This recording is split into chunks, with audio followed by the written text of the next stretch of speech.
All right, Brad fans, exciting news after a long, intense negotiation, contract negotiation, that ended with no financial compensation for the one British Brad. Maybe we landed on a few title changes.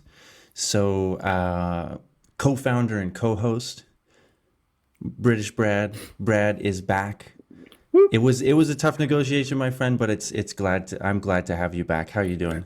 Hey, what can I say? My lawyer is a ball buster, so he is available for hire. Drop me a line, people, and I can let you know his name. But it's good to be back. I know.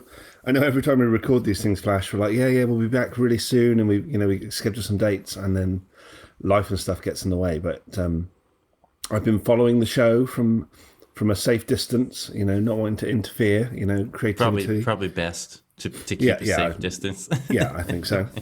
Socially you distance have from the show wherever you have a possible. career you want to maintain, right? So probably best. Exactly. But it's good to be back. Good to be sat down. This is the second attempt. We got heckled off the show yesterday, That's right. And it kind but we're of back today. yeah. So Henrik the boy had a bit of a puking spell yesterday, right as we were about to get going, and it required a run to get some medicine for him, and possibly having to put that medicine in his little butt. Uh, he did not enjoy it. Nobody enjoyed it. But Well, now next we're time, Flash, here. can I recommend take it out of the bottle before you try and put it in the rectum? Because Oh, that makes a massive difference. they didn't say that online.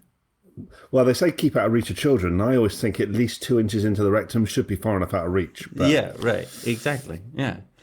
Well, and we turned on the microphones tonight, and he hasn't vomited, so I think we can safely conclude that it's not the podcast that's making him sick. there was that concern. I was concerned he was allergic to my accent or something like that, and then my lawyer was going to have to get involved again, and you know You were gonna sue my baby.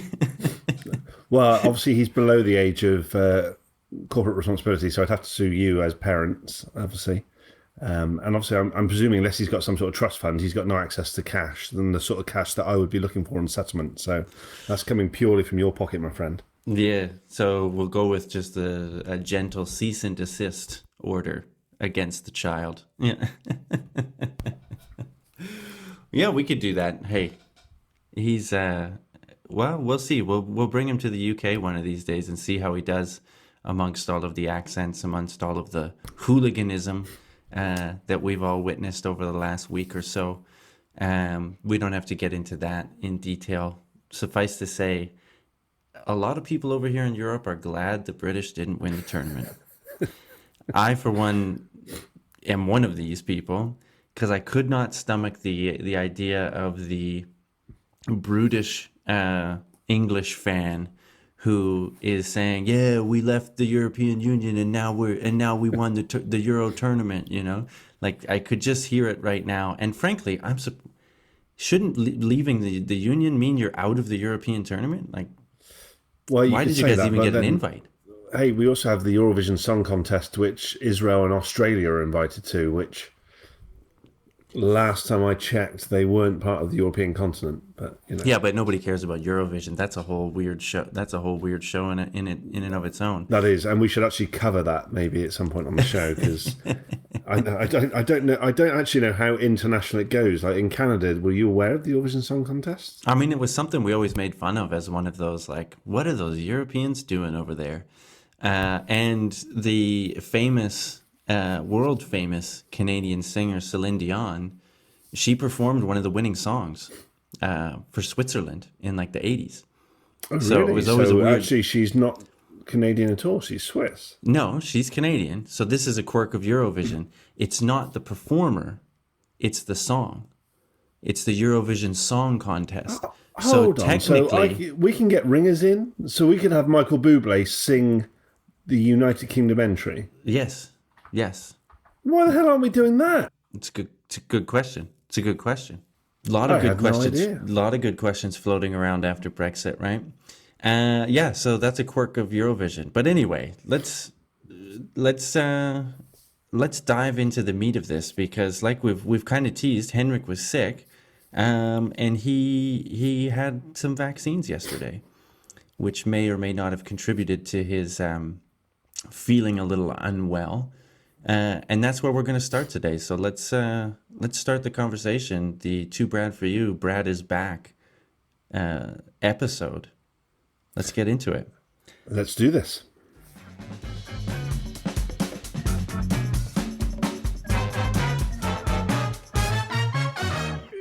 So I think it's fair you would probably start right off the bat with we've both received one dose of vaccine. So we were both pro-vaccine. That's the Brads, not the flashes in the Henriks. No, we are a pro-vaccine podcast. I think it's we shouldn't have to say it. We shouldn't have to say we are for one of the greatest life-saving technologies of our species. You would hope the listeners know us by now. Yeah, if anti-vaxxers have stumbled across this podcast and want us as the poster boys, they are going to be sadly disappointed. Right. Unless they pay really well, then I would consider... Well, then obviously, as we, then you can suck that one dose of vaccine out at me and I will spit on it. Exactly. But no, so we've both received one dose. What did you get? Which one did you end up getting? I got the Oxford AstraZeneca. Yeah, me too. You got it because it was a UK vaccine. I got it because nobody else in Europe wanted it. Hey, but their loss is your gain. Yeah, and so let me ask you this: Did you get sick from the vaccine? Yes, I did. Me too. Yeah. Me too. Knocked me on my ass for like a good 48 hours, I'd say. Yeah, that sounds about right. Yeah. So I hear the second dose is even worse. So So really looking forward to that. And in the interim, the UK, the cases are going up. The UK has one of the best vaccine coverages to date, though, too, right? I think you're up to 60 or 70 people with at least one dose, and then maybe pushing 50% with two doses. The numbers I saw yesterday were, I think, 35 million people with one dose and 45 million with two. And I think the population of the UK is around about 66, and that includes the under 18s that we're not vaccinating. So the vaccine rollout has this. Our government here haven't done a lot of things well. They have managed the rollout of the vaccine well from that point of view. And in my home country of Canada, they are crushing it. They have one of the best in terms of, like, if you look at G7 countries, G20 countries, OECD countries, it's like in a lot of the metrics, Canada is number one in terms of vaccine coverage. And was that always the case though? Did they start slow? Started slow, yeah. Right. It was problems, but I mean it was very predictable. There was a lot of people, screaming about, oh my God, especially the opposition to the government was like, the government screwed this up. They really, shit the bed on this one. Now we're not going to have any vaccines. And meanwhile, is that a known side effect? What's that? Shit is that a known side effect? Yeah. Yeah. Of COVID. Okay. Yeah, not the vaccine, just of COVID. Yeah. But the experts and the government were saying, like, there's supply chain problems all over the world. Everybody wants this vaccine. We've bought so much of it that just you wait. By summertime, like, everyone's going to have we're going to have shots for you, shots. Who wants shots? And that's what happened. So, I think basically everyone in my age group I know has had their second shot. Whereas I won't get mine till the end of August. The coverage is really good. So good news on that front. But the reason I wanted to talk about this was, the vaccine hesitancy is still there, right? In our country, in the UK, and maybe people know people who are, sort of hesitant to get the vaccine. And I think we've focused a lot on, the anti-vax crowd, or people who are saying, well, it's just not safe, like it hasn't. And all of those things are objectively, like, false. Like, you can look at the data and and say, like your risk of, no matter which way you slice it, your risk from a vaccine versus getting the disease is way, way lower. So it's Yeah. safer to get the vaccine. But I mean, those arguments, those people, they're not listening to that anyway, right? Like a lot of in those fringe sort of communities, anti-vax communities, they've already made up their mind. I'm interested because I'm seeing an argument or a point of view that's saying, well, why are we rushing to get all these vaccines? Why do I need to rush to get this vaccine when they're just going to move the goalposts, basically? In a nutshell, is a point of view that I'm saying, and the example was the UK. So the UK has this great vaccine rollout. Everything's supposed to be fine and dandy, and then you get the variant, the Delta variant, and the government decides we were going to get rid of all restrictions in, what was it, beginning of July or June, and then they push it to middle of July. And so this is a confirming point, data point for people who are saying, well, why are we they're just going to change it. It's just going to be changed. Like, Yeah. there's always going to be another variant. There's always going to be something else. So why am I rushing to get this thing when, it's just it's not going to do anything, or it's a very short-sighted plan. Like, we just, quick, vaccinate as quick we can, but there's no sort of long-term strategy in terms of what to do with mutations, variants, and that kind of thing. Yeah, and now and that I is think flawed. That logic is flawed. Yeah, I think when we were discussing this a little bit yesterday as well, similar to you, there is the anti-vax movement out there that doesn't matter if it's the vaccine for COVID or polio. They're against vaccines. Yeah.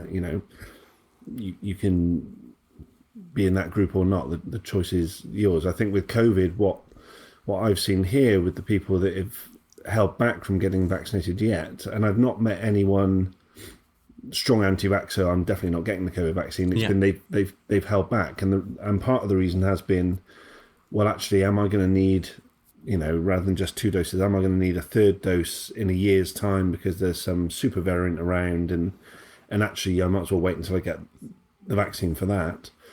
I think what's happened though is people have just grown used to social distancing, wearing masks, washing hands, all these effects that actually now they're so conditioned into that they've got their own little bubble. They're sheltered from life, sheltered from exposure to the virus from that point of view. So people are thinking, well, actually, why do I need to get the vaccine? If everyone else is around me getting the vaccine, that's going to give me some protection. Actually, I'll just wait. Which, maybe that's the right thing to do. Who am I to judge other than the fact of, I've had 1 dose, and, for the sake of science and for this show, I've also had the experience the last 10 days of having COVID. So you might hear my voice is a little bit different because of that. I don't recommend it. I've got to be honest. I've tried it. I in no way endorse it. Not for me. I won't be seeking COVID sponsorship for the show. I'm done with it. So, and I've had 1 dose of the vaccine. I know people that caught the virus early last year before we even had a vaccine. Some had it pretty rough. Some had it quite light. I think in the grand scheme of things, I've had it reasonably light, although it kicked the shit out of me. So yeah, when I speak to people, and I've spoken to a few people the last 10 days since I sort of tested positive, when they've mentioned, I've not had the vaccine yet, I'm like, I'm not going to tell you how to live your life, but trust me, I've been pretty rough, and I've had 1 dose of vaccine, which is, minimize some of the symptoms. I wouldn't want this unvaccinated. Yeah. Well, and I guess Cough this is on cue there, just to ham it up to the listeners a little bit. This is we had the cough sign in the background. Now, do it now. Get it. I guess there's a couple different points or a couple different ways to go with this, because I finished my little rant with that the logic is flawed, and yeah, you can't tell people how to live their life, but, and you can say, yeah, if you want to live in your bubble and make that calculation that, or if you want to make the calculation, the risk calculation, which I don't think would be the right way. Like, because if you look at the numbers, the risk is still way higher for COVID than versus, a minute, small chance of getting, a strong vaccine side effect. I'm a young, healthy person. Chances that COVID's going to kill me or whatever are low, and it's true. They're lower than other age groups and other demographics. Still, like you said, not as low as if you have a vaccine. But that negates the whole herd immunity thing. It negates the whole. So if you're, this is why I say the logic is flawed, because if you're saying, well, they're just going to change the goalposts. There's no long-term strategy. Or I'm just going to wait till we have a vaccine for the next variant that, is this. Or I'm just going to wait and see how it plays out. Maybe if everyone else gets vaccinated, I won't need to, that kind of thing. In making that choice, you are making the outcome that you're hoping for less and less likely. And that's the thing that I don't understand, or that I'm assuming, don't understand. And this is where I would bring in that. So has the messaging around the vaccines and stuff been flawed? Because when I heard this argument, I right away was like, well, that, if a large enough number of people make the decision that these folks are making, these hesitant folks are making, then there's more people who can get the virus. There's more people who will get sick and force some kind of action to protect the hospitals, whether it's lockdown, whatever, closing public, canceling events, these kind of things. You'll have more of a chance for variants to mutate because they're ripping through populations of unvaccinated people. And so all of those things that you're hoping for, like, well, maybe I won't need to, maybe it'll be fine or whatever. It's all, like I said, it's all a higher probability because less people are vaccinated. So I understood that. And I understood that, when governments change, make the change of like, well, we said we were going to open up here, but now in the face of this new variant, and new data, we're making a decision to delay it or whatever. And to me, that was always going to be the case. Like, we were always going to see that. Whereas I'm seeing, but like the people I follow on Twitter are, virologists and epidemiologists, and I'm reading the data, the primary literature and stuff like that. Like, I'm in that world. Whereas this is my question is, so what is the problem? Is there a problem with the larger sort of public message about vaccines? Because for sure, I understand that governments, public health people, all of that, the message has been, hey, everybody, get vaccinated. Like, if we get vaccinated, we can get through this, which is true. But it leaves out the nuance of like, it's still going to take some time. And I think, and I know we've touched on this on various topics, not just on COVID, but some of the issues around this is when this global pandemic started, within a couple of weeks, suddenly everyone you speak to becomes an expert because they've all tapped into whichever news cycle they're using or their media outlets, whatever. They've done a little bit of reading. They put their own little spin on it, as we do. That's human nature. And for a little while, you were allowed to go down the pub and talk about it until that, pubs were shut and lockdown kicked in. And then you kind of get ingrained in, well, this is what I'm going to deal with it. So, as you said, there's that group of people out there of, well, I'm not going to get vaccinated. I'm going to wait and see. Is it safe? Or actually, do I need to if everyone else is doing it? And as I've sort of touched on, there is that bubble of, well, actually, I don't, actually COVID isn't impacting my life that much now. I've kind of got used to social distancing and wearing a mask. And so I'll just keep doing that. I think, like here in the UK, Monday is, it's being, the 19th of July is being nicknamed Freedom Day. That's when COVID restrictions totally end. Yeah. So you don't have to wear a mask. There's no limits on numbers. Social distancing is no longer a thing. That makes me nervous because very much everyone is saying, well, we've got a vaccine for it now. It's fine. Our case numbers are rising exponentially. I think we're at 43,000 new cases a day. That's a now. lot. Yeah, they're predicting within the next month we'll be almost at 100,000 cases a day. But the trouble is, a lot of people are saying, well, that's okay, I've had 2 vaccines, or I've had a vaccine. Well, no, that's not okay. As case in point, I've had 1 dose of vaccine. I had COVID. It was horrific. These people that have had the vaccine, yes, there are some of them that just won't get sick. They'll still be able to catch the virus. The vaccine will do its job along with your immune system. But those case numbers are going to go up. But the path that the UK government has taken is we've got to open up at some point. Mm-hmm. The vast majority of our population will be double vaccinated. Let's go for it. I'm sure they've done sort of modelling data to see, and you have to hope that people in power in our government aren't just crazy and going, well, okay, let's have some sort of experiment on a grand population level. But it does feel a little bit. Have you seen Boris Johnson? Well, that's true.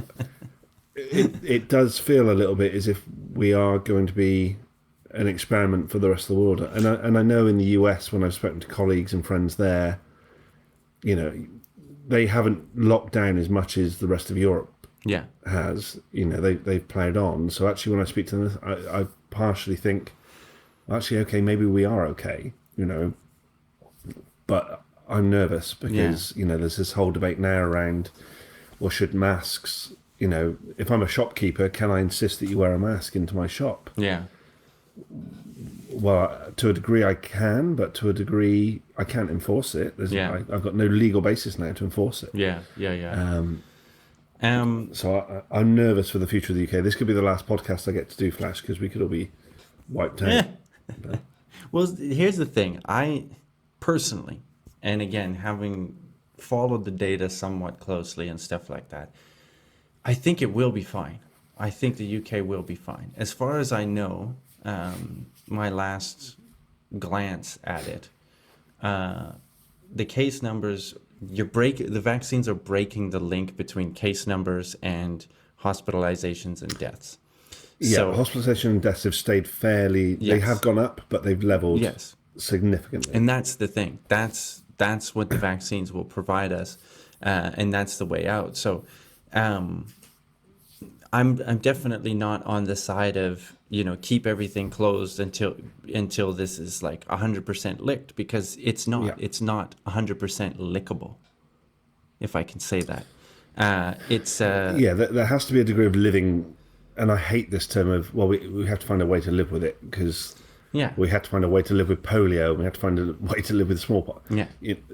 I get it. There are some in society that can't be vaccinated, that are immunocompromised, that have underlying conditions, that actually COVID is fucking scary for those people. And the fact that we're opening up and just going for it, shit. But I also get it, the economy has to go on, and we can't keep everyone locked away for the rest of our lives because of the impact on mental health and things like that. So how do we strike that balance? I think the issue that we're seeing here is that they're saying, so the way it worked for me is I got my notification that I tested positive, and then contacted by the government test and trace system to give names and details of people I've been in close contact with, and then they're told to self-isolate. And that's the way that the UK government are starting to steer now, of it's this self-isolation test and trace piece. That's fine. What they've already said is, like, I think yesterday they had 500,000 people told to self-isolate through the test and trace app that we have. And that's when we've got 42,000 cases. Well, if we do those maths up, and we're saying that we're going to have 10 times the number of new cases within a month or 2 months, then we can have a large number of the population back to self-isolating, and small businesses can't cope with that. So this is the thing. It's like, again, it comes to this. There's people that are saying like, well, we were told that vaccines were going to be the way out, and now you're saying they're not. And it's like, and maybe that's my problem. Is like maybe with the messaging is, but I understand again where governments are coming from, where they're like, the message has to be initially just everybody get vaccinated. But it's like, I don't know. Part of me is frustrated with the messaging, but part of me is frustrated with other people in that, you can't, there's not this like, it's like we all know what vaccines do. It's not one of those subjects like, you know, black hole physics. Like people, like you understand it. We've all grown up with it, like this idea of it. So it's not this like thing that should be this hard to grasp, in that it's like, yes, they're telling you to get vaccinated because that is the safest thing you can do in the face of infectious diseases. So this idea of, well, the vaccines aren't the solution. We just have to learn to live with it. It's like, well, learning to live with it, yeah, using that phrase that you hate, and I understand, like it does sound terrible, but living with it becomes infinitely easier if Exactly. people are vaccinated. And it's the messaging. For me, it's the messaging, and I get. Yeah, you have to give a soundbite to people, don't you? So it was, the vaccine is the way out of this, Yeah. and it is. Without the vaccine, we'd all still be back in lockdown It'd every be time there's way worse. Oh, exactly. But I think the problem is people have gone, okay, well, you've told us the vaccine's the way out of this. We've all had the vaccine, so we're out of this. And it's like, well, there's a degree of how we come out of this, and now we have to live with this. And as you said, we've had the vaccine, so the fact is, most of us can live with this now, without having to go to hospital and, and things like that. But it's, yeah, how do we improve communication in future to manage expectations almost? Yeah, Because, manage expectations, give a clearer roadmap of how this is going to work, because it's like, I've heard the analogy in my home province. They went from their like opening plan was, it's like 3 steps, and it was like my numbers are not exact, but let's say, oh yeah, groups of 10 can meet. Okay, yeah, all that. The shops are starting to open. Oh, now you can have events with like 100 people. 2 weeks later, great. And then 2 weeks after that, everything's gone, and we're hosting the Calgary Stampede, which is a 100,000 person festival with international guests. And it's like, well, shouldn't there be a step in between there? Shouldn't we have a little step in between? Maybe not from like 100 to 100,000 right away. And that's the thing, is that like that's the analogy that I heard in people talking about this, is like it's probably going to be okay because we have a great vaccine coverage, and the federal restrictions on flying into the country are still so strict that like the newcomers with new variants are Right. less likely. So Canada's actually got a nice little bubble, I think, going on, where they're getting as many people as they can vaccinated before they open those borders, which is a smart thing to do. But anyway, the analogy was driving down a road, like a sort of mountain road, windy road, fast, And it's like, yeah, you'd probably be okay. You can probably manage it. You can get through all the bumps and stuff like that. And it's kind of fun. Hey, why not? Like, hey, going for a little rip there, bud. But it's not great. But there's more, yeah, And- there's more chance of Yeah, a cock up. and Yeah. the chance when things do go off the rails is horrific, Yeah. And so, like, if that was kind of the messaging, where it's like, we have to ease out of this, and we need to get to this threshold of vaccines before we can, open up the borders or open up this or open that. Like, if the incentives were tied to sort of these vaccine numbers, which in a lot of places they were, reopening plans were like, once we get to this level of, a lot of them have been about cases. Well, if cases drop this low, then we open up. But it's like that needs to switch, and the messaging needs to switch to like, if we all pull together and do this, because vaccines, it's a collective action problem. It doesn't work, it's not an individual thing. And that's, again, those people making the individual calculation of, I don't need it, so I'm not going to get it. You're missing the point. It's a collective action thing. You need to build that wall. We all have to kind of be on board with this. So for the messaging is, if we can all get to this threshold, and, who knows, the data may change. The variants may come into place, and, that threshold may not be enough at some point. But if we can get to there, then we can start to safely sort of open up. But I don't know. And so I wonder if it's like, if the message, like, because I understood that, I'm assuming you understood that.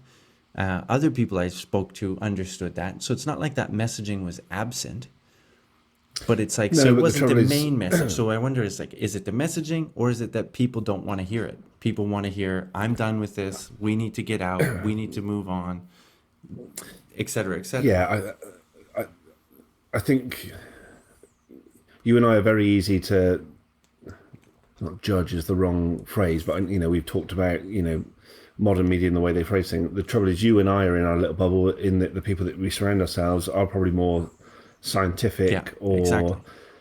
because of that. So our demographic is probably slightly skewed. But I think the last point you made there is actually quite a good one. Of did we want to believe it or not? I think there's a large group of people out there that've got had a fucking horrendous time the last year or 18 months. So actually, you kind of want to cling on to any sort of hope, and the hope is the vaccine's going to be the saviour. We can go on holidays again, life will go back to normal. And I think now we're having that realisation of, life isn't going to fully go back to normal, despite what the government say here on Monday when Freedom Day kicks in and all bets are off and we can go about our normal lives and COVID just disappears overnight. I think people are starting to realise, actually, that's not the case now, and we can gaily abandon and skip down the road and cough and sneeze over people. Yeah. But that's not the done thing anymore. Life has changed. Yeah. And we have to accept that, unfortunately. A new disease that is now in the pantheon of diseases, and will remain so. Like, it's not going anywhere. Yeah. The odd thing too, and I'll just say, is like, because we've kind of belabored this probably for a while now, but the other thing I'll say, just because you were saying, a lot of people don't want to hear the message, and it's because they've had a really horrendous time or whatever. I don't discount that a lot of people have had a really shitty time this last year, but some of the people that I see, whether it's social media, whatever, whatever it is, the people that I see that are hesitant on the vaccine or outright refusing to get it are also people that were fine. They're not immune compromised. They're not in essential jobs where they're being thrown to the wolves every day as a grocery store cashier, or some poor security guy that's got to enforce masks or, limits on the grocery store and getting cussed out by people, not those people. It's the people that can work from home or are retired. Yeah. It's a lot of people that are older, that are retired, and their biggest complaint over this whole thing was they didn't get to do the things they like to do. So I don't know, I don't have a lot of sympathy for that, but that's just me being a bit of an asshole. No change there. All right. Anyway, I thought that would be a way to kind of ease us back into the podcast flow, but you didn't have to remember numbers. I put you on the spot there a little bit with the UK data, but you did well. I saw you glancing at what I think was a phone there, so it was either butt pictures on Instagram or the numbers you were looking up. Either way, you did great. Yeah, and actually no, it was neither the butt excuse me, it was neither the butt numbers or the butt numbers, butt pictures or the numbers. Because oddly enough, as I've been in self-isolation for 10 days, I've had bugger all else to do other than just look at the news channels and countless feeds. So that's probably not good for your mental health. Probably not, but very good for pub quizzes this week. Mm-hmm. I feel as if I could knock a current affairs quiz out of the park.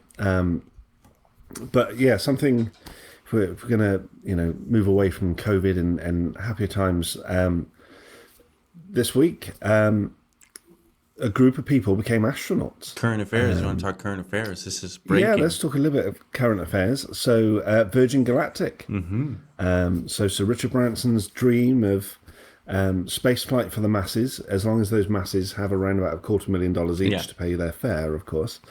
We're still talking about the privileged here. Became a reality. And I think I've got two sides of this. I've got the excited little boy of, it's amazing, isn't it? We've reached a point where, we can now put 8 people into a spaceship and send them up, and normal people can go into space. That's fairly incredible. So I've got that schoolboy science side of me tempered with the people are dying on Earth. We can't fix simple things. Yet if you've got $250,000, you can blast off Yeah. and become a space tourist. It's a bit of a balance, and I think you made a good point when we were talking about this before. Of is there anything good going to come out of like the space race and racing to the moon and discovering the space shuttle and things like that? From that, technologies have come that are now in everyday life that are changing the way that we work or will work. Is the same true of Virgin Galactic? And I don't know, Jeff Bezos has got his own version. It's Blue next Horizon or something. Blue Horizon or Blue Ocean or something. Yeah. His very phallic rockets that he's built there. Right. Is there anything similar going to come out of that? And then we look at that and we temper that with the SpaceX program, where we've got reusable rockets and things where actually you can see, well, actually that's probably greener because we're using the same rocket as opposed to it burning up on impact, on re-entry every time. But it's kind of amazing, isn't it? Yeah. I mean, I'm not as jazzed on the space stuff as others are. I don't know. It's just not, it's cool, but until they can like go to, I'm interested when they go to Mars, go to the moon, but just like some guy in his toy rocket getting to like suborbit, like that doesn't do it for me. Doesn't get my blood going. I'll say that much. I was speaking with. See, we're gonna have to coin a few suborbit. It's a bit like a flat Earth. Oh, you're a suborbiter. Yeah. You've not done a full orbit. Yeah. Suborbit. I get half orbit. That's all it does for me. I was speaking with one of my cousins this weekend, and he's works in the space industry, putting satellites up into space. Great guy, and he pointed out to me this very thing. Because we were watching the news and it was the Virgin Galactic was going up, and he was just like, "What have they done really?" Like he said, SpaceX for sure changed the game with reusable booster technology.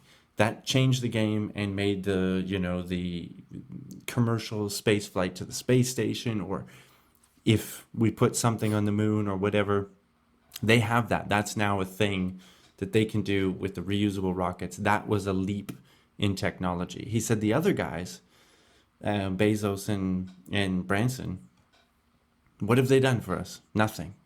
It's like it's just them wanting to go to space. And so he was just like, cool, and I was like, yeah, that makes a lot of sense.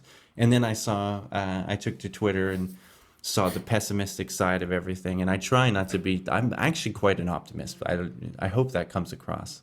I've sounded like a bit of a curmudgeon in the last, probably 30, 40 minutes of this podcast. But, and there was a lot of curmudgeon-y articles about this on Twitter and whatnot, where it's, wow, where, the greenhouse gases, these guys are ruining the planet just for their billionaire dream of like going to space and stuff. And it's like, I get it. Yeah. I mean, unless you're going to offer some kind of like real benefit, you in your little, $1 billion project that basically you, and like you said, if you got a quarter $1,000,000, you can go up to.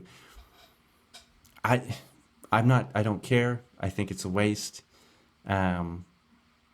Now we could say, yeah, like what would be the technology that comes out of it? Maybe the only thing I can think of with the Branson rocket, because he's still using boosters to get up to that height, and then they drop that craft and it kind of cruises through it glides. Yeah, it's a glider, effectively. It's a glider, yeah. Is that going to lead to like better commercial flights? Like the Concorde, 4 hours across the ocean, that kind of thing. Like, will it create a market for that? And is that a better way to fly than what we're doing? Like, is it greener? Is it cheaper? Is it, all of those things? I don't know. If it does, then yeah. But if it's purely for space tourism, go kick sand. I don't get it. And Bezos, I mean, nobody even really knows what he's doing. He's got a rocket and he's put himself up in there. and he's going to go up. But like, other than that, like, what is he doing? Nobody knows. Like, they don't announce their launches really. There's no real media around what he's doing. People I've talked to that like work in space journalism are like, nobody knows what the fuck he's doing. There's no access. I can There's only assume it's part of the Amazon delivery network.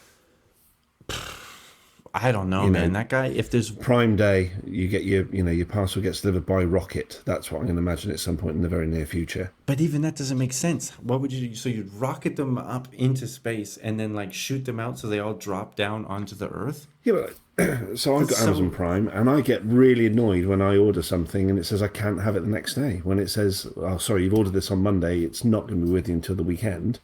For fuck's sake, I'm paying £7 a month for this privilege. And okay, I get the TV with the free channels and stuff as well. But, I paid for this privilege. So maybe it'll be, well, actually, that's in our warehouse in China.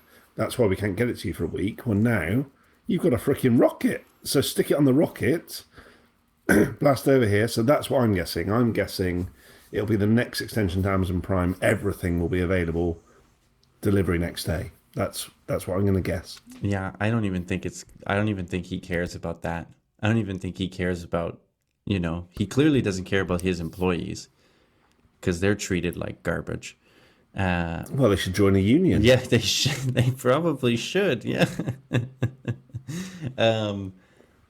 If there's one of those guys that will turn out to be the megalomaniac, weird villain type guy, it's him.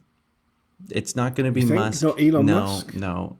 Because he's actually doing something. Musk is actually doing something. He's actually, he's providing, love him or hate him, and I don't really have strong opinions on the guy personally. I think he's kind of a tool a lot of times when you hear him talk. But reusable booster technology was an advance. What they're doing with Tesla, maybe it's not the best electric car, maybe it's not going to take off and be the electric car of the future, but hey, it makes a fart sound when you sit in it. That's gotta be hilarious. I'm on board with that. I am. You put a fart joke in, I'm in. Any day of the week. My son farts like 8 times a day and I laugh every single time. Usually you're trying to get a tablet up his backside. That's right.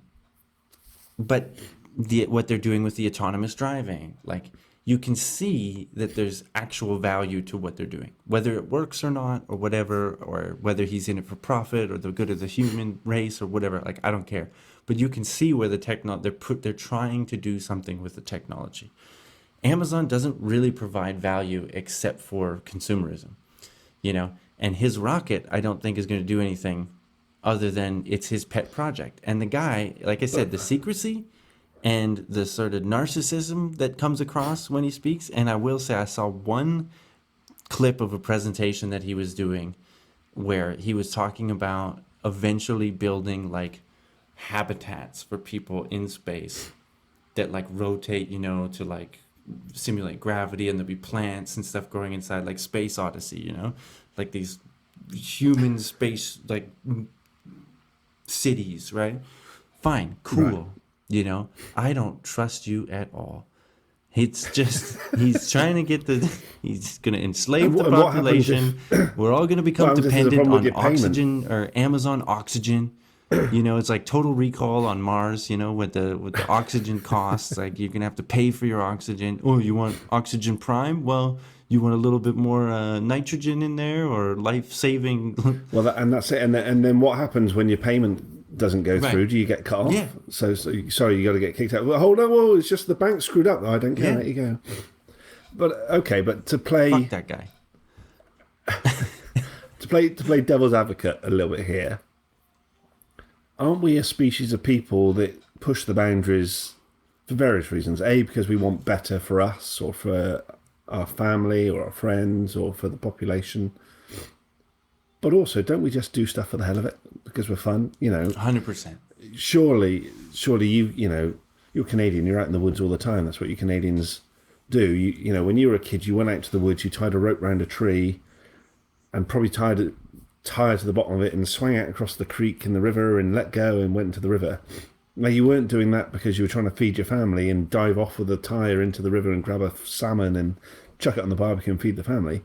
You did it because it was fun. Mm-hmm. And aren't they just doing that? Aren't Bransons and Bezos going, hey, do you know what? We've done that. We've tied the rope around the tree and we swung it into the river, and that was great fun. But now, fuck it, we've got a lot of money, and the next step up from that is here's a rocket, and we can take you to space. Well, again, the point. The kid. But the point is, it's fun. Yeah, right. Why not do it? So fine, if it's just fun, it's fun. But you're destroying the planet for your fun. You destroyed that tree. I did not. The tree is fine. I was also 10 years old, not a grown-ass man with $1 billion who could do a lot of great things, And yeah, but if you were a 10-year-old with $1 billion, you'd have built a rocket. You'd have fucked off to space. It's just that you didn't have $1 billion. yeah, That was the issue. It's true. And you know what? And I don't want to be the guy that says like, oh, because you're rich, you're obligated to do something good for humanity or whatever. It would be great, but it's not your obligation. You're absolutely right. They are free to spend their money as they please. My point is, I don't give a shit because it's not really doing anything. It's just, why are we covering it? Why does the media care if billionaire, Joe over here gets his toy? Is that a news story? No. It's not. It's not a news story when I tie a rope around a tree and swing on it. It's not a news story when he does a $1 billion version of that. Unless there's something going on, like I said, unless there's some value added, why are we, we're just fascinated with these people because they can do it. And I get your point of the human species does things like exploration, like the first guy to get in a boat and say, fuck it, I'm going across that body of water. I have no idea what's on the other side. That's inspiring. That's cool. I understand that that's part of our human species. Like I am fully on board with that drive to go to other planets to see space. Like if that's the goal, is to go out there and like get out there, great. But I don't see that from Branson and Bezos. All I see is me want to go to space. Get me there. Somebody get me there. Like it's no. Yeah, and as I said, I don't disagree with you. I just think the little boy in me is like, it's cool. They're going to space. That's pretty fucking cool. Yeah, people have been going to space since the 60s. They're not doing anything new. That's true, but they've opened. Excuse me. They've opened it up, and not to the masses, obviously, because last time I checked, I didn't have $250,000 down the back of my couch or sofa. But it's pretty cool, and I think, then let me set one thing straight. They're no Mad Mike Hughes. They've not built their own rocket that's steam powered, and they're not firing that off the back of an old camper van. They've invested billions into this, and they're doing it in carbon fiber spacecraft. That's one way to do it. Yeah. The other way is to make your own out of a caravan and some pallets and bang it together and see how far you get. But as much as I've talked shit about Mad Mike in the past, I'll say I got more respect for him than Bezos or Branson. That's for sure. Wow. Anyway, but that I will say, to Brad for you, the show is willing. We shouldn't judge without trying, Flash. So, Branson, Bezos, if you're out there and you're thinking, hey, these are two regular Brads, they could be good poster boys for us, then drop me a line. I'm willing to give it a go. I've only had one vaccine, so if you need to be double jabbed, then you're going to have to wait, at least a month. But I do have a lot of antibodies in my system, so actually you're probably fairly safe for the next 6 months or so. I could be your guy. Sure, change my mind. See, that's what I like about you, Flash. You're willing to open your mind to new horizons, space, perspectives, whatever you want to call it. Yeah. You want to sponsor the show? I'll talk great things about your little dick-shaped rocket there, Bezos. Yeah. Why not? I'm a shill. Everybody knows that now. All right. Let's move it on one final thing, and this will be a little bit more in the vein of what we normally do. Little science story, specific science story, a little specific research, but I'm going to put it into the same category of, shit we probably don't need, like billionaires going to space. and that is a recent preprint that was published online that purports to show a method to get male mice pregnant.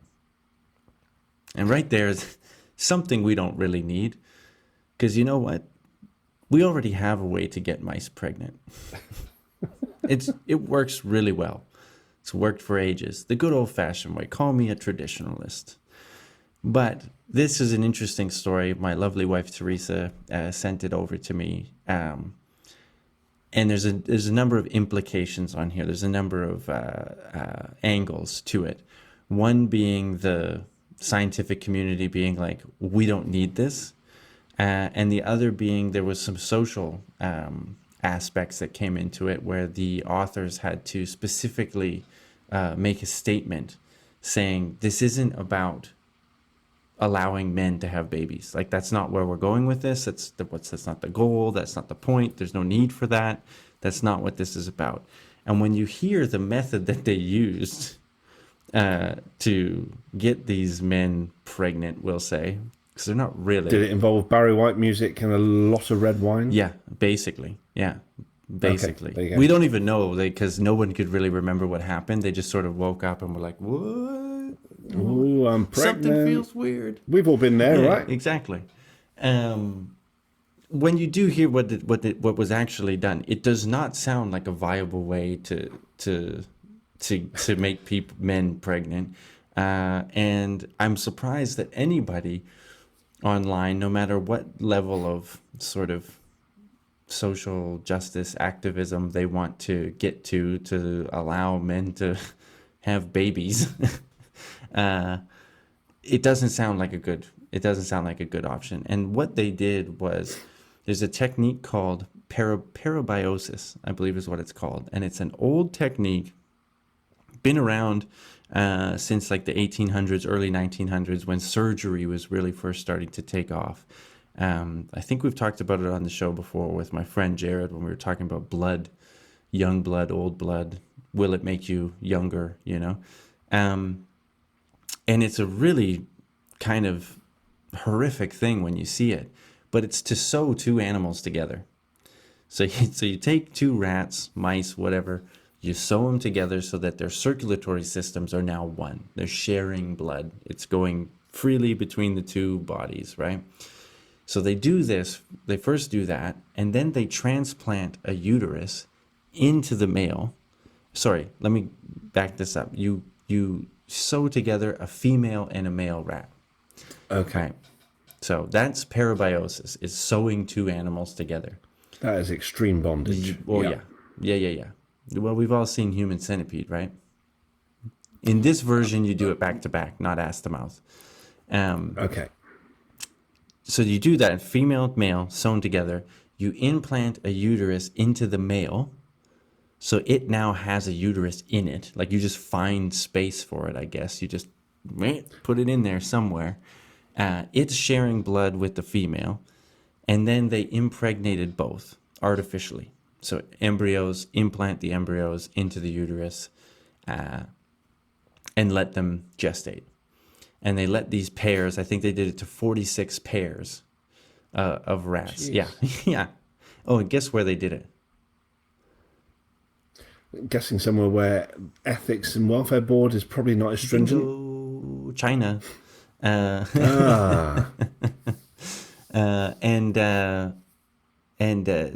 let them gestate, and then they ended the pregnancy like 2 days before they were due to be, born, birthed, whatever, because I don't think they ever really solved the problem of how do they get out of the male body once they're in the male body. Alien style, I would imagine. Exactly. So they surgically remove the embryos, the now pups or whatever, and shockingly, not a lot survived. So there was survival. Some of them did survive. Majority that survived were from the female side of the Right. duo. The ones that were in the male, I think it was like 6% survived, something maybe even as low as 4%. They observed a lot of weird morphology, so a lot of weird physical characteristics in the male ones. Skin color was different, size, there was some deformities, I believe, that kind of thing. But the conclusion that they come out is like, hey, look, it's possible. We can do it, you know? And it's like, we talk about the human species, you know, like wanting to just do things for the sake of doing things. And it's like, I get that. This is one that we probably didn't need to do. There was probably not a big need for this one. And that was what the So uproar. was that their goal? Was that their goal from the outset?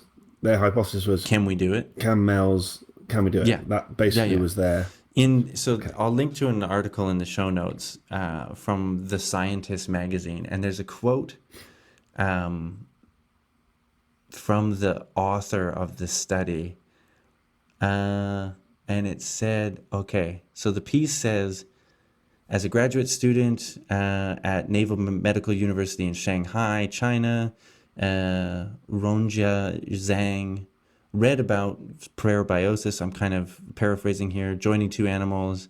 And she began to wonder about the possibility of using this technique to provide a male rat with the hormones and other biomolecules associated with pregnancy, possibly allowing it to gestate a fetus. Now, this is a quote from Zhang. I had the idea of using a model of a heterosexual parabiotic pair consisting of a castrated male rat. I forgot to say that they castrated the male, and a female rat to study male mammalian pregnancy, but doubted the feasibility of this idea at first, as it had not been done before.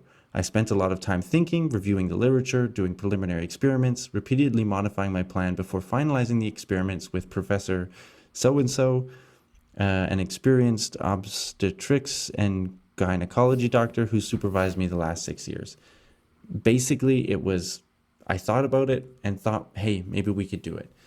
So See, well, I'm both interested and horrified at the same time at this set of experiments, but I'm intrigued. Why did they castrate the males? Because I would have thought having the male hormones would probably fuck up the pregnancy. But would it not also, with there's sex hormones there, would that balance of sex hormones then not change? Maybe that's the next experiment along the line. Who knows? Yeah. But either way, it doesn't sound like I said, like a viable way for males to get pregnant. And like I've said at the beginning, we have a way of making babies. It works pretty damn well. 50% of all mammals are, well equipped to do it. We don't need more. Yeah, okay. I see what you've done. What you've done is you've thrown back my argument of, why don't humans just do stuff for the fun of doing it? You've thrown that back at me now. You're right. There are some things humans should not do just because we can, and this sounds like one of those things. One of them. Okay, to be fair, the authors say that in doing this, you could look at what are necessary components, like what's the bare minimum you need in order to be pregnant, that kind of thing. Or you could, and that would help reproductive science. You would gain some useful knowledge from that. Or you could isolate, like what exactly it is from the female that the female is providing to the male that allows it to gestate the child, the baby mouse. Or rat, whatever it was. Fine. That's maybe. But this is where the controversy came from, because a lot of the scientific community was like, well, we don't need this method to get to that. There's probably other ways you could answer some of these questions. And there's so many confounding factors when you sew two friggin' animals together, that it's like, will you ever be able to really say what is what? Like, what is going on? Yeah. There's stress from the animals. There's like things you can't measure about, interactions between their blood molecules. You had to castrate the males, like all of these things that it's just like, what are we even really, you're introducing so much manipulation that it's like, in order to get like sort of, base level facts that could be applicable in nature or beyond or whatever, it's out the window. So that was the controversy. And then, like I said, there was a controversy online where people online started being like, oh, see, men men can get pregnant, and one day, we're gonna have, men will be able to get pregnant, and isn't that great for, I don't know, trans people or something, which, I don't want to get into that whole debate because it's, all people are people, and we have no problem with people choosing to live whatever way they want to live, but especially if they're listeners. Especially if they're listeners, and donating listeners. But even better. It's not, there's no need for this. Yeah. There's no need for this. And to think, like, if you read that study and said, ooh, my day is coming. One day, I'm going to get sewn to another person. They're going to put a uterus in me, and I'm going to grow a baby, and they're going to pull it out of me right before it's meant to be, fully cooked. Its skin's going to be all weird, and it's got a 6% survival rate and stuff. But gosh darn it, we're on our way. Yeah, you've got to say at that point, maybe you've got bigger issues. Yeah. I mean, if you want to sew yourself to someone just for the sake of sewing yourself to someone, I'm all for it. I think you should be allowed to do that. Well, and I think there are some countries where for a small fee you can do that. Probably. Looking at you, Southeast Asia. How you do that, with social distancing, do you have to wear face masks? Do you, have to wash your hands? How does that work? If you have to self-isolate, I presume you both have to self-isolate. But, these are all questions that would need to be answered. All questions we don't need to delve into the new that normal that we're going to live with. Exactly. And what if one of you is an anti-vaxxer and the other one's not? Ooh. Good question. Well, these are all questions you should probably have with your sew partner before you get sewn up. Yeah, well, exactly. Yeah, you want to be asking the tough questions up front, because once you're attached, yeah, it's a hell of a stitch job to undo that. One hell of a divorce, that is for sure. I'm taking half of everything, literally, and my uterus back. Thank you very much. Well, that's the thing, is you need you need a second uterus, because the female is also pregnant, so the female keeps her uterus. So then you need a uterus donor for the male. Where's that? That's not something you can just find on a street corner. I don't know. In some countries, maybe. Oh, yeah, hold on. Hold on. That's a good point there. You're not taking the uterus from the female that you're sewn to. That female also has to be pregnant. So effectively, we're saying that for every male you want to get pregnant, we have to sacrifice a female. Seems. I see a massive flaw in this plan going forward if we're going to try and save civilization. We seem to be wiping out more people than we're actually bringing into it. Seems very inefficient. Yeah. Okay, well, Flash, do you want us to recap where we've been today? It's been a journey. You've kind of left a bit of a bad taste in my mouth. No, so, we start with COVID. As you do. And, as you do. And, I can speak from experience. It's not good. It pretty much sucks. So whether you want to get vaccinated or not, people, I would urge you to, take whatever precautions are recommended, be that washing hands, wearing masks. I'm going to straight up urge you to get vaccinated if you're not vaccinated. It is the best thing you can do for not only yourself, but the rest of us. That's a fact. And as the other option, go for a vaccine as well. Ideally, one of the approved ones. But, if you're having to go to a backstreet clinic, then, that as well. If the guy that's going to sew you up to your partner offers you a vaccine, I mean, you're already down the road, so, hey, why not? But I would say maybe get the vaccine take whatever first. He's offering. Yeah, that's an important safety tip. Thanks there, Flash. The Billionaire Space Cowboys Club is here. So, Flash and I differ on this slightly, but, if there is a free trip going for us both, then we're up for it.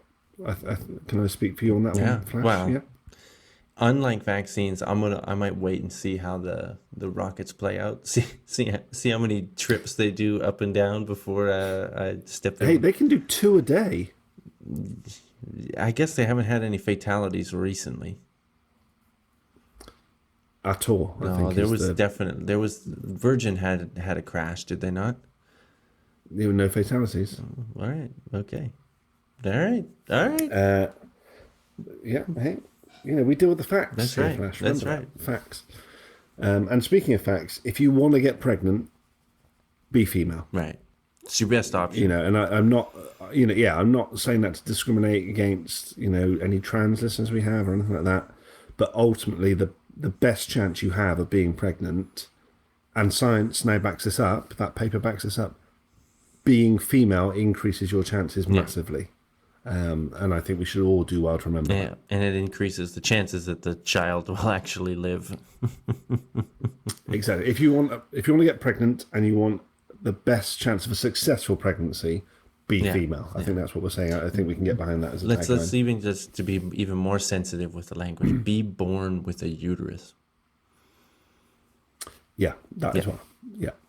Yeah, you don't necessarily have to be female, just be born with the uterus and female sex hormones and everything that goes with that. So effectively we are saying you need to be born female, but not exclusively female, so we are being inclusive. Right. So have we said enough there? I think my lawyer's looking at me, he's nodding, so I think we're okay. I think we've dodged that bullet. Done what we can. We've done what we can. So, yeah.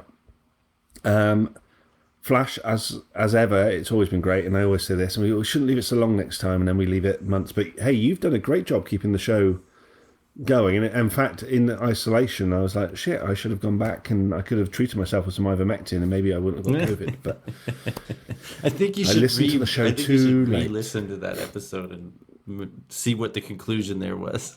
Oh, I just sped through bits of it. It was far too long. I sped through bits of it. I heard treatment, COVID, ivermectin. That was my takeaway. Yeah.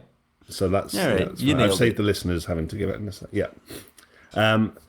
As ever, listeners, if you want to get in touch with the show, then we're on a host of social media. So there's Instagram at Too Bad For You. We're on Twitter at Too Bad For You.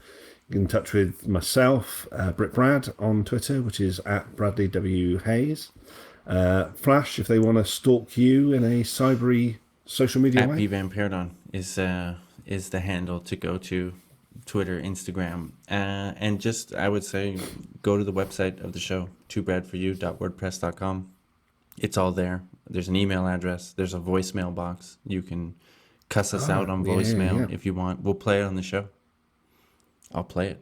And pretty much, I would say, if you leave us a voicemail, and it's clean, you're pretty much guaranteed almost to get played on the show, basically. Really? Yeah. I mean, I'm not going to play a bunch of racist stuff, but, you know. No, well, we're not the UK government. Hey-o. Yeah. There we go. Bit of politics for you people as well, hey?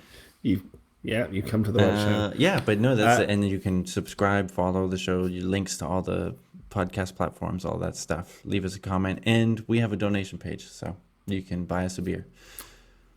Yeah, be great. That's it. That's all. Thanks, Brad. It's great to catch up with you. And you, sir. And I know the listeners are going to be glad to have you back. We won't leave it so long next time. Well, I hope so. And if they're not tough, I've already come in your ears, so. You had to get one in. You just had to get one in. No, two ears, both ears. I come in stereo. This show is in stereo, right? Isn't it? It is now. Yeah. Don't even get me started on surround sound, because then I come all over. Thank you, Brad. You're welcome, my friend. Bye for now. Until next time.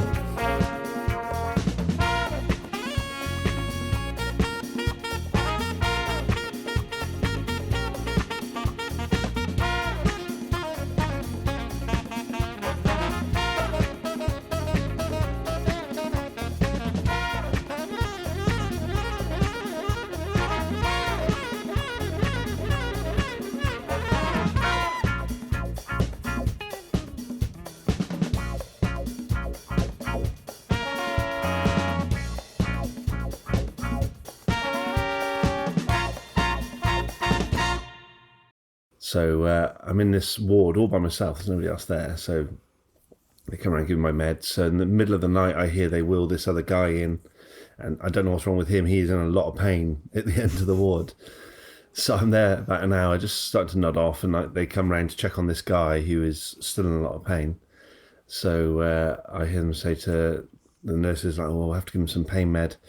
Yeah, okay, well, we'll give him such and such a tablet. We'll have to give it rectally. And just hear this guy go, "Ooh!" So the curtain comes round, and, I don't know what the size of the tablet was they were trying to put up this guy, but it sounded pretty horrific. There were screams and moans, and anyway, they got this thing up there. And anyway, next morning I wake up, the doctors are coming around to do the rounds, and they get to this guy, And the doctor go, oh, you know, were you more comfortable in the night, sir? And he's like, oh, yeah. And did the medicine help? He's like, yeah. And then the doctor, I saw the doctor do a double check of the chart, and then he called the nurse over, and he's like, why did you give this rectally? She went, well, that's the only way it can be administered. He went, no, it can very easily be given as an oral tablet. And just saw this guy look at the nurse, and the nurse just went bright red. It's like, you poor bastard.